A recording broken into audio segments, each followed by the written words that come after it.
Les conditions de vie et d'études des jeunes, c'est quoi? On reviendra sur deux problématiques. D'abord sur la question de la précarité et ensuite de l'émancipation vis-à-vis de la famille. Pourquoi l'émancipation vis-à-vis de la famille? Parce que s'émanciper de sa famille, c'est pouvoir faire ses propres choix en termes d'études, de travail, mais aussi de vie sociale. La précarité, concrètement, c'est quoi? D'abord, dans la jeunesse scolarisée, c'est un étudiant sur deux qui est obligé de se salarier pour pouvoir payer ses études. Mais c'est aussi de plus en plus de lycéens qui sont obligés de travailler le mercredi après-midi, le soir, même la nuit et le week-end, pour pouvoir faire les études qu'ils veulent, que ce soit dans leur lycée ou pour la suite. La précarité, c'est aussi les jeunes travailleurs. Les jeunes travailleurs qui sont souvent soumis aux salaires les plus bas, avec des contrats spéciaux pour les jeunes et des contrats précaires.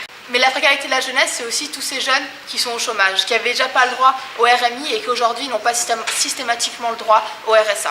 Et quand on est une génération précaire, comme la jeunesse l'est aujourd'hui, la santé, c'est souvent quelque chose qui est difficile d'accès pour nous. Et aujourd'hui, c'est de plus en plus de jeunes qui ne vont pas les soigner systématiquement pour des questions financières. La question de la santé, c'est aussi de savoir quels moyens on met dans les facs, dans les lycées, pour qu'il y ait des infirmières, pour qu'il y ait des cours d'éducation sexuelle. Aujourd'hui, la première cause de suicide chez les jeunes, c'est la réaction de la famille et de la société vis-à-vis de l'homosexualité. Et concrètement, la dernière chose sur laquelle il nous paraît important d'intervenir, c'est tout ce qui est la politique culturelle. Aujourd'hui, on a un gouvernement qui donne de moins en moins de subventions aux associations et qui irait encore moins créer des espaces de création pour les jeunes. Concrètement, le NPA, il propose quoi pour la jeunesse? Ce qu'il propose, c'est un pré-salaire d'autonomie pour tous les jeunes, pour que tous les jeunes puissent se former, apprendre, étudier, sans être contraints ni par la famille, ni par des questions financières. Ce qu'on propose aussi, c'est bien sûr des crèches pour les étudiantes, pour qu'elles puissent continuer leurs études.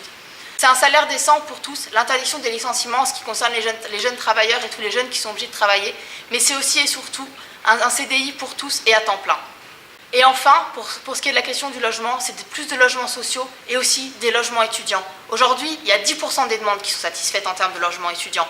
Mais quand on est étudiant, en plus de ça, on loge dans des logements qui sont loin d'être décents. L'année dernière, toute une CTU a dû être relogée parce que la CTU était infestée de cafards. Un logement décent pour tous, pour toutes, c'est possible. C'est ces revendications que porteront les élus du NPA. Mais cela dit, on sait très bien que c'est que dans un grand mouvement d'ensemble où on luttera tous et toutes que nous pourrons les satisfaire.